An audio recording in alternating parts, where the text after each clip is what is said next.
আরেকটা শ্রেণী আছে যারা আউলিয়া ইকরামদের বিরোধিতা করার জন্য রাত্রদিন পরিশ্রম করতেছে না দন্তান দুইটাই আছে।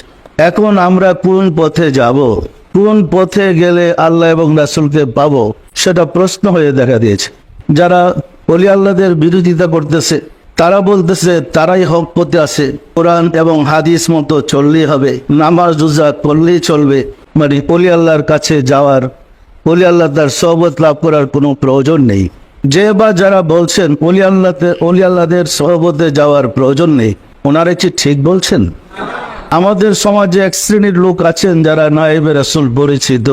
জিজ্ঞাসা করে দেখেন, জীবনে দু একদিন রাসূলকে দেখেছেন? সাক্ষাৎ হয়েছে রাসূল সাল্লাল্লাহু আলাইহি ওয়াসাল্লামের সাথে?